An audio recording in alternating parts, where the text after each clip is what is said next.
Hi everyone. तो आज की इस वीडियो में हम लोग वाइंडिंग इन शाफ्ट से रिलेटेड एमसीक्यू क्वेश्चन के सेकेंड पार्ट को डिस्कस करने जा रहे हैं। तो देर न करते हुए वीडियो को स्टार्ट करते हैं। क्वेश्चन नंबर पहला है, winding rope which has been use for more than shall not be use. यानी कि क्वेश्चन बोल रहा है वाइंडिंग के लिए कोई भी ऐसा रस्सा काम में नहीं लिया जाएगा जिसका यूज कितने से अधिक वर्ष तक किया जा चुका है। तो जो इसका राइट आंसर हो जाएगा ऑप्शन नंबर बी, 3.5 ईयर। यानी कि 3.5 साल से अधिक तक जिस रस्से को यूज किया जा चुका है उसका यूज नहीं करना है। एक ही कंडीशन में यूज कर सकते हैं जब रीजनल इंस्पेक्टर को लगता है कि 3.5 साल से अधिक रस्सा यूज होने के बावजूद भी रस्से की जो हालत है वो सही है, तो रस्से को यूज करने के लिए परमिशन दे सकता है। तो ये आप लोग को ध्यान में रखना है। क्वेश्चन नंबर दूसरा है, melting point of white metal being use for capping और कैप शैल नॉट एक्सीड। यानी कि क्वेश्चन बोल रहा है कैपिंग या रस्सी के लिए उपयोग की जाने वाली वाइट मेटल का मेल्टिंग पॉइंट किससे अधिक नहीं होना चाहिए। तो जो इसका राइट आंसर हो जाएगा option number b, 300 degree Celsius. तो जो वाइट मेटल का मेल्टिंग पॉइंट है वो 300 डिग्री सेल्सियस से अधिक नहीं होना चाहिए। और सॉकेट में वाइट मेटल को डालने से पहले सॉकेट को लगभग 100 डिग्री सेल्सियस पर गर्म किया जाता है और डालने के बाद जो उसका टेम्परेचर होगा वो 363 डिग्री सेल्सियस से अधिक नहीं होना चाहिए। तो ये भी आप लोग को ध्यान में रखना है। क्वेश्चन नंबर तीसरा है, in case of drum winding ropes should be recapped at least after every. यानी कि क्वेश्चन बोल रहा है ड्रम वाइंडिंग के मामले में रस्सी का रिकैप कितने समय में किया जाना चाहिए। तो जो इसका राइट आंसर हो जाएगा ऑप्शन नंबर ए, 6 मंथ। तो 6 महीने में रिकैप किया जाता है। और 6 महीने में क्या किया जाता है, तो सस्पेंशन गियर के प्रत्येक भागों को खोल करके उसको साफ किया जाता है। तो ये भी चीज़ आप लोग को ध्यान में रखना है। 3 मंथ का डाटा आप लोग को बता दूं कि 3 मंथ में ऑटोमेटिक कंट्रीवेंस की जांच की जाती है केज को अधिकतम गति पर उतारने की कोशिश करके। तो ये चीज़ भी आप लोग को ध्यान में रखना है। 12 मंथ का डाटा है, वाइंडिंग इंजन के इंटरनल पार्ट की कंडीशन की जांच की जाती है। क्वेश्चन नंबर चौथा है, all part of suspension gear shall be renew after period of service of not more than. तो क्वेश्चन बोल रहा है कि सस्पेंशन गियर के सभी भागों को कितने समय से अधिक सेवा अवधि के बाद रिन्यू किया जाएगा। तो इसका आंसर आप लोग को पता ही होगा, 6 ईयर, ऑप्शन नंबर सी। यानी कि 6 साल में उसको रिन्यू कर दिया जाता है, यानी कि बदल दिया जाता है। और यदि 6 साल के बाद भी उसकी कंडीशन सही है और चीफ इंस्पेक्टर उसकी परमिशन दे देता है कि यूज करना है तो कर सकते हैं, अदरवाइज नहीं कर सकते।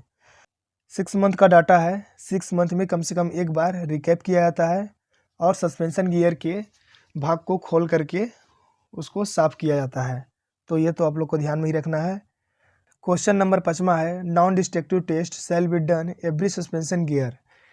यानी कि क्वेश्चन है नॉन डिस्ट्रक्टिव टेस्टिंग प्रत्येक सस्पेंशन गियर में किया जाएगा, तो कितने समय में किया जाता है। तो जो इसका राइट आंसर हो जाएगा ऑप्शन नंबर बी, 6 मंथ। तो जो नॉन डिस्ट्रक्टिव टेस्टिंग होगा वो 6 मंथ में एक बार किया जाता है। और जांच के दौरान यदि कोई हानिकारक दरार है या फिर दोष मिले तो उसकी सूचना रीजनल इंस्पेक्टर को दी जाती है। तो ये भी चीज़ आप लोग को ध्यान में रखना है। क्वेश्चन नंबर 6वां है, dimension of bypass provided for person to pass from one side of the shaft to the other should be. यानी कि क्वेश्चन बोल रहा है व्यक्तियों को शाफ्ट के एक तरफ से दूसरे तरफ जाने के लिए जो बाईपास बनाया जाता है उसका डायमेंशन पूछ रहा है कितना होना चाहिए। तो जो इसका राइट आंसर हो जाएगा ऑप्शन नंबर डी, 1.8 मीटर उसकी ऊंचाई होगी कम से कम और 1.2 मीटर उसकी चौड़ाई होगी। तो ये चीज़ आप लोग को ध्यान में रखना है। Condition of internal part of winding engine shall be examine once at least in every. Question है वाइंडिंग इंजन के इंटरनल पार्ट के कंडीशन की जांच कम से कम एक बार की जाएगी। तो कब की जाएगी। तो जो इसका राइट आंसर हो जाएगा ऑप्शन नंबर बी, 12 मंथ में कम से कम एक बार वाइंडिंग इंजन के इंटरनल पार्ट की जांच की जाएगी और उसकी कंडीशन को देखा जाएगा। बाकी 3 मंथ का डाटा हम बता चुके हैं ऑटोमेटिक कंट्रीवेंस की जांच किया जाता है और नीचे उतरती हुई केज को अधिक गति से उतारने की कोशिश करके। तो ये चीज़ आप लोग को ध्यान में रखना है। 6 मंथ में क्या क्या जांच करेंगे, तो रिकैपिंग किया जाएगा और सस्पेंशन गियर के सब भाग को खोल करके उसको साफ किया जाएगा। क्वेश्चन नंबर 8वां है, owner agent or manager before using new winding installation means for lowering or raising of person shall give not less than prior notice. यानी कि क्वेश्चन बोल रहा है कि मालिक, एजेंट या मैनेजर व्यक्तियों को नीचे उतरने या उससे ऊपर उठने के लिए न्यू वाइंडिंग इंस्टॉलेशन का उपयोग करने के से पहले कम से कम कितने दिन पूर्व सूचना देनी होगी। तो जो इसका राइट आंसर हो जाएगा ऑप्शन नंबर डी, 60 दिन। तो 60 दिन पहले जब हम लोग न्यू वाइंडिंग इंस्टॉलेशन करते हैं तो 60 दिन पहले इसकी सूचना किसको देते हैं, chief inspector and regional inspector को देते हैं। तो ये चीज़ आप लोग को ध्यान में रखना है कि चीफ इंस्पेक्टर को भी देते हैं और रीजनल इंस्पेक्टर को भी देते हैं 60 दिन पहले। और कौन से रेगुलेशन नंबर में दिया हुआ है न्यू वाइंडिंग इंस्टॉलेशन, तो ये रेगुलेशन नंबर 77 में दिया हुआ है। तो ये चीज़ भी आप लोग को ध्यान में रखना है। क्वेश्चन नंबर 9वां है, at every shaft in the course of being sunk where a winding engine is use will giving signal what is the meaning of to rap.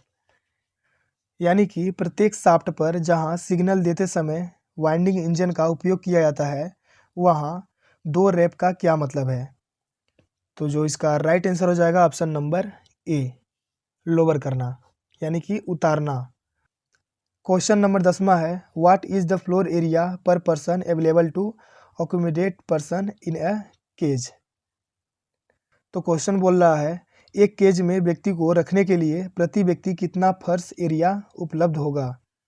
तो जो इसका राइट आंसर हो जाएगा option number b, 0.2 square metre. और ये decide कौन करता है, मैनेजर डिसाइड करता है। क्वेश्चन नंबर 11वां है, the signalling appliance shall be examined by a competent person once at least in every.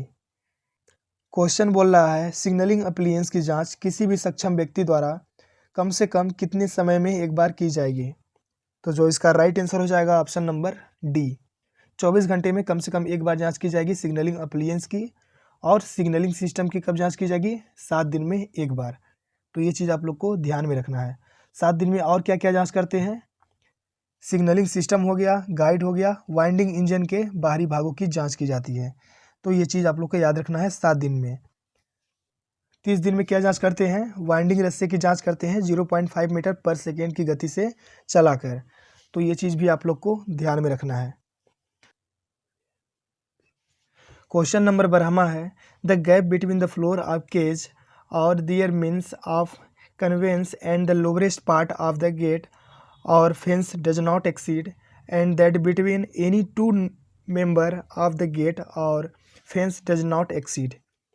यानी कि क्वेश्चन है केज में इस प्रकार से फेंस लगाए जाएंगे कि केज का फ्लोर व फाटक या फेंस के सबसे निचले भाग के बीच का गैप कितने सेंटीमीटर से अधिक ना हो और फाटक फेंसिंग के 2 डंडों के बीच का गैप कितने सेंटीमीटर से अधिक ना हो।